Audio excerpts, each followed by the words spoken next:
भगवते वासुदेवाय। बोल आनंद एक बार हरि हरि बोल। प्रणाम भक्त बंधु, आपण मान पद पंकज अनंत कोटि भक्तिभुक्त प्रणाम ज्ञापन कर आरंभ करने जाऊँ आज भागवत कथा आलोचना आज आध्यात्मिक भिडियो। भक्त बंधु, आज ये आध्यात्मिक भिडियोर अमृतमय परिसर में आपण मानक भेटी देवाक जाऊँगी गरुड़ पुराण उद्धार करिथिबा किछि दिव्य पदावली को। जो दिव्य पदावली रे आमे आज प्रमाण करिबा प्रेत आत्मा को क्यों दान करने द्वारा प्रेत आत्मा जो जम जंत्रणा पाई थाए। एमिति किछि जमपुरर कथा मध्य गरुड़ पुराण में वर्णित अच्छी जे प्रेतात्मा को ये पृथ्वी पृष्ठ जेपर्यंत प्रेतात्माटी थाए ताकू अनेक कष्ट मिली थाए एवं जम जंत्रणा मध्य ताकू से आत्माटी पाई थाए, प्रेतात्मा पाई थाए। जितेबेले आमे प्रेतात्मा आमे एमिति कर्म एमिति दान करिबा जे जो दान करने द्वारा प्रेतात्मा जो 14 दिन कि 15 दिन ये पृथ्वी पृष्ठ थाए मृत्यु परे परे से ही समय रे जो अतीव कष्ट सी पाई थाए प्रेतात्मा तार जो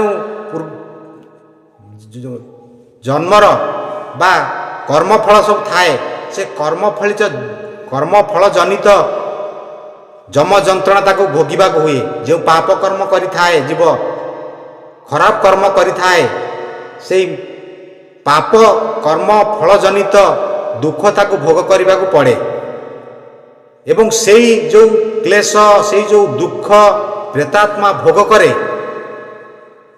तार जो परिवार सदस्य माने थांती मनकर जदि आमे उदाहरण नबा जदि पिता मृत्युवरण करिसंती एवं तांकर प्रेतात्माटी बिना कष्टरे से केमिति मुक्ति पाइबे, से केमिति जम जंत्रणा पाइबे नाही एवं समस्त सुख शांति को सांगरे धरी से केमिति पितृलोक किंबा स्वर्ग सुख को लाभ करिवे क्यों दान कले यह प्राप्त हेबो से विषय आज ये आध्यात्मिक भिडियो आम वर्णना करवा संक्षेप आलोचना करवा। केमिति आलोचना करवा ना किछि मनमुखी नहे भक्त बंधु जहाँ आपण मानक सांगरे शेयर करने को जाऊँगी ताहा केवल प्रमाण जनित शेयर आपण मानक सामने करने को जाऊँगी एवं गरुड़ पुराण को आधार करी ही करने को जाऊँगी। तेबे भक्त बंधु आज एपिसोडटी अतीव उपादेय हो आपण मानक पाई एवं अनेक अजଣା कथा मध्य जो कथा आपण माने जानि नथिबे आज पर्यंत ताहा आज मु यही आध्यात्मिक वीडियो रे से अद्भुतपूर्व ज्ञान मु आपणक सामने बखाणीबा को जाऊँगी। तेबे आज वीडियो को केबे भी स्किप करेंगे ना, वीडियो को आमूल देखिए। वीडियोटी जदि भल लगिला आपण सांग महल रे बंधु बांधव महल रे शेयर करने को केबे भी भूलिबे ना। वीडियो को लाइक करेंगे एवं वीडियोटी भल लगिला परे आपण कमेंट बॉक्स को जाई ओम नमो भगवत वासुदेवाय लिखिदेवे।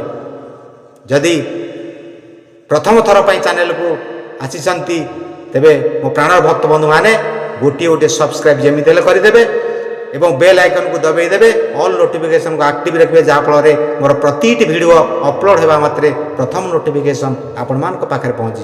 तेबे भक्त बंधु डेरी नक आसतु आरंभ करिबा आज भागवत कथा आलोचना आज आध्यात्मिक वीडियो एवं सबुदिन परी आसतु समस्त एकत्रित हो जोड़ हस्तरे भक्तिपूत चित्तरे भगवान वासुदेव पद पंकजरे अनंत कोटि भक्तिभुक्त प्रणाम नैवेद्य अर्पण करी आज आम आरंभ करिबा आज भागवत कथा आलोचना आज आध्यात्मिक वीडियो। ओम नमः भगवते वासुदेवाय। बोल आनंद एक बार हरि हरि बोल।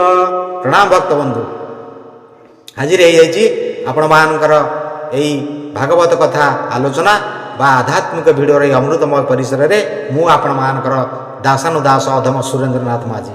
तेबे भक्त बंधु आज भिडियो रे जदि किछि भी दोषा दोष रहे तेबे आपण माने मो पंडित माने मो भक्त बंधु माने आपण मान निज निज गुण रे ये अधम को क्षमा प्रदान करिवे। तेबे आज आमे आरंभ करिबा एक भिन्न धरणर धार्मिक कथावस्तुटीए जो दिव्य कथावस्तु को मु उद्धार करिछि जहाँ मु भल मन कली ता आपण मान को आज ये आध्यात्मिक वीडियो रे जणेबा को जाउछि। एक बहुत सुंदर कथावस्तुटीए एवं आज पर्यंत मु भाबुछि ଅନେକ ମଧ୍ୟ ଏ ଜ୍ଞାନ ବିଷୟରେ ଅଜଣା ଥିବେ। ତେବେ ସେହି ଅଦ୍ଭୁତପୂର୍ବ ଜ୍ଞାନକୁ ମୁଁ ଆଜି ଆପଣମାନଙ୍କ ପତ୍ରରେ ପରସିବାକୁ ଯାଉଛି। କଥାଟି ହେଉଛି କ'ଣ ନା, ଯେତେବେଳେ ଜୀବ ମୃତ୍ୟୁବରଣ କରେ ଆଜ୍ଞା, ସେ ତାର ଜୀବନ ସାରା ଏନ୍ତୁଡ଼ି ନିଆଁ ଠାରୁ ଆରମ୍ଭ କରି ଜୁଇ ନିଆଁ ଜଳିବା ପର୍ଯ୍ୟନ୍ତ, ଏବଂ ତାର ଯେତେବେଳେ ହେତୁ ଆସିଲା, ସେଇ ହେତୁ ଆସିଲା ପରଠାରୁ ସେ ଯେଉଁ ଯେଉଁ ପାପ କରେ ଆଜ୍ଞା, ସେ ପାପର ହିସାବ ଆଜ୍ଞା ଲେଖା ହେଇକି ରଖାଯାଏ, ଯାହାକୁ ଚିତ୍ରଗୁପ୍ତ କ'ଣ କରନ୍ତି, ପାଞ୍ଜି ଆକାରରେ ଲେଖିକି ରଖନ୍ତି। ଏବଂ ଜୀବଟି ଯେତେବେଳେ ମୃତ୍ୟୁବରଣ କରିସାରେ, ଯେତେବେଳେ ଯମପୁରରେ ତାର ବିଚାର ଚାଲେ, ସେତେବେଳେ ଚିତ୍ରଗୁପ୍ତ କ'ଣ କରନ୍ତି, ପାଞ୍ଜିଟି ଆଜ୍ଞା ଖୋଲନ୍ତି।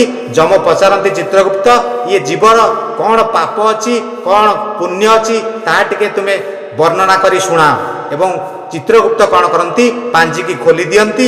ତାର ପୁଣ୍ୟ କେତେ ଅଛି, ତାର ପାପ କେତେ ଅଛି, ଉଭୟ ଫଳକୁ ଯମରାଜାଙ୍କୁ କହିକି ଶୁଣାନ୍ତି। ଏବଂ ତାପରେ ଜୀବାତ୍ମାର ଯଦି ପୁଣ୍ୟ ଫଳ ଅଧିକ ଥାଏ, ତାକୁ ସ୍ୱର୍ଗକୁ ପଠିଆଯାଏ, ଏବଂ ତାର ଯଦି ପାପ ଫଳ ଅଧିକା ଥାଏ, ତାହେଲେ ସେ ନର୍କ ଯନ୍ତ୍ରଣା ଭିତରେ ତାକୁ ଠେଲି ଦିଆଯାଏ। ବିଭିନ୍ନ ପ୍ରକାର ନର୍କ ଯନ୍ତ୍ରଣା ତାକୁ ଭୋଗ କରିବାକୁ ପଡ଼େ। କଣ୍ଟା ସେଜରେ ତାକୁ ଶୁଆଯାଏ, ତେଲ କଡ଼େଇରେ ତାକୁ ପକିଆ ଦିଆଯାଏ, ଏବଂ ତତଲା ବାଲି ଉପରେ ତାକୁ ପଛପଟୁ ବାଡ଼େଇ ତାକୁ ଆଗକୁ ଚାଲିବାକୁ କୁହାଯାଏ। ଏମିତି ଅନେକ କଷ୍ଟ ଯନ୍ତ୍ରଣା ସବୁ ନର୍କ ଯନ୍ତ୍ରଣା ଭିତରେ ଆଜ୍ଞା ସନ୍ନିବେଶିତ ହୋଇଛି। ତାହା ମଧ୍ୟ ଆପଣ ଗରୁଡ଼ ପୁରାଣ ପଢ଼ିଲେ ଆପଣ ନିଶ୍ଚିତ ଅବଗତ ହୋଇପାରିବେ। ତେବେ ଭକ୍ତବନ୍ଧୁ, ଏମିତି ଯନ୍ତ୍ରଣା ଭିତରୁ, ଏମିତି କ୍ଲେଶ ଭିତରୁ, ଏମିତି କଷ୍ଟ ଭିତରୁ ଉଦ୍ଧାର ପାଇବ କେମିତି ପ୍ରେତାତ୍ମାଟି, ସେ ବିଷୟରେ ଆଜି ଆମେ ଆଲୋଚନା କରିବା ସଂକ୍ଷେପରେ। ଏହି ସଂକ୍ଷିପ୍ତ ଭିଡ଼ିଓରେ 10 ମିନିଟ୍ କିମ୍ବା 15 ମିନିଟ୍ ଏହି ସଂକ୍ଷିପ୍ତ ସମୟ ଭିତ୍ତିକ ଆଧ୍ୟାତ୍ମିକ ଭିଡ଼ିଓ ମାଧ୍ୟମରେ ଆଜି ଆମେ ଆଲୋଚନା କରିବା ଗରୁଡ଼ ପୁରାଣକୁ ଆଧାର କରି। ନାରାୟଣ ବୁଝାଉଛନ୍ତି ଗରୁଡ଼କୁ, ଯଦି ଆମେ ଏଇ କିଛି କିଛି ଦାନ କରିବା, ବା ଆମେ କେଉଁପରି ଦାନ କରିବା ଦ୍ୱାରା ସେହି ବିଷୟକ ଦୁଃଖରୁ, ଦୁର୍ଦ୍ଦଶାରୁ, କଷ୍ଟରୁ ଆଜ୍ଞା ପ୍ରେତାତ୍ମାଟି ମୁକ୍ତି ପାଇଥାଏ। ଯେମିତି ଖରାରୁ ମୁକ୍ତି ପାଇବା ପାଇଁ ଛତାଟି ଦରକାର, ସେମିତି ଆଜ୍ଞା କିଛି ଦାନ ଏଠାରେ ଆମେ ଆଲୋଚନା କରିବା।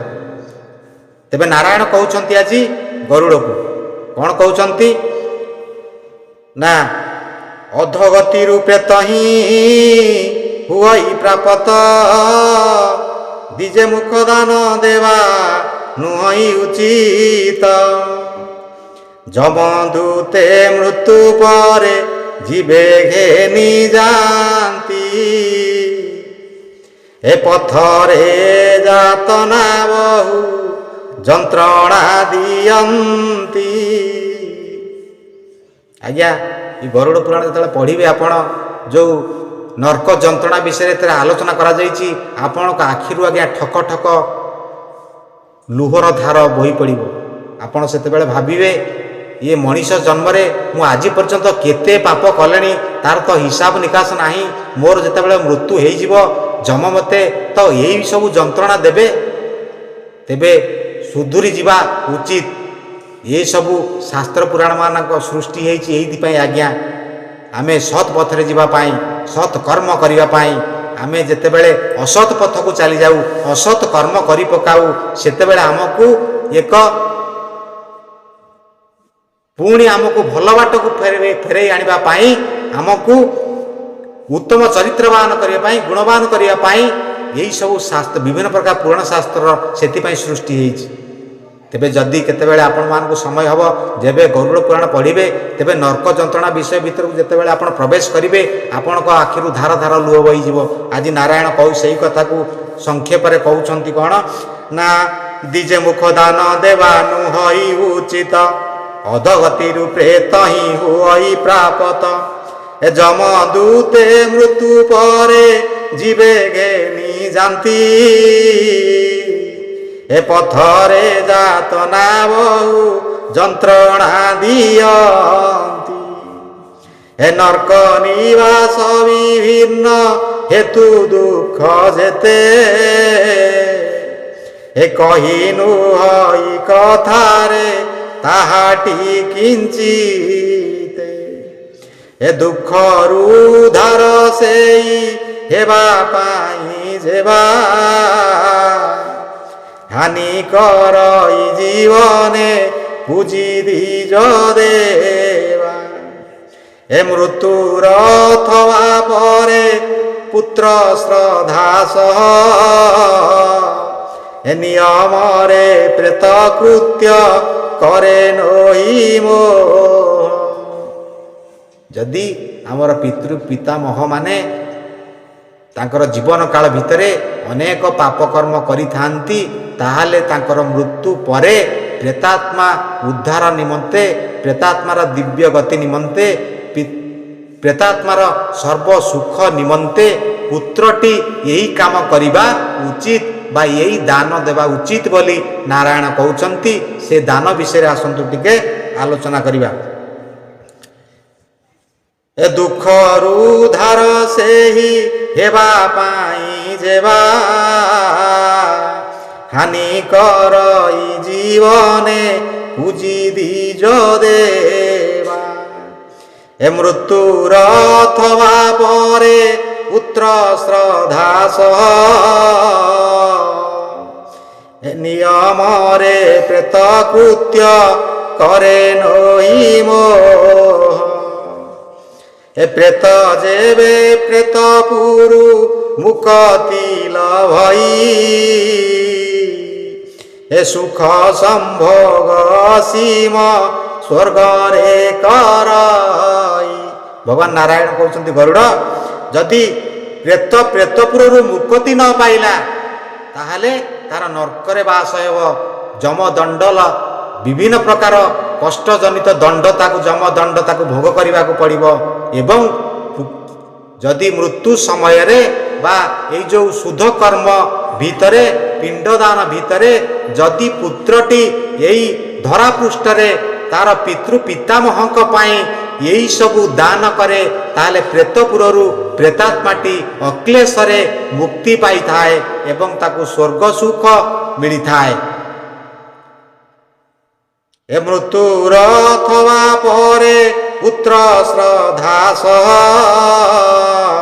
ନିୟମରେ ପ୍ରେତ କୃତ୍ୟ କରେ ନୋହି ମୋହ। ଏ ପ୍ରେତ ଯେବେ ପ୍ରେତ ପୁରୁ ମୁକ୍ତି ଲଭଇ ଏ ସୁଖ ସମ୍ଭୋଗ ସୀମ ସ୍ୱର୍ଗରେ କରଇ ମହାପଥରେ ସେ ଖରା ନିବାରଣ ପାଇ କଲେ ଛତ୍ରଦାନ ତାକୁ ତାପନ ବାଧଇ। ଯଦି ଆମେ ସେ ସମୟରେ ପ୍ରେତପୁରରୁ ଉଦ୍ଧାର ନିମନ୍ତେ ଆମେ ସେ ସମୟରେ ଯଦି କାହାକୁ ଛତାଟିଏ ଆଜ୍ଞା ଦାନ କରୁଛେ, ତାହେଲେ ପ୍ରେତପୁରରେ ଆମ ପିତାମହଙ୍କର ପ୍ରେତାତ୍ମା କୌଣସି ତାପଜନିତ କଷ୍ଟ ତାଙ୍କୁ ଲାଗିବ ନାହିଁ।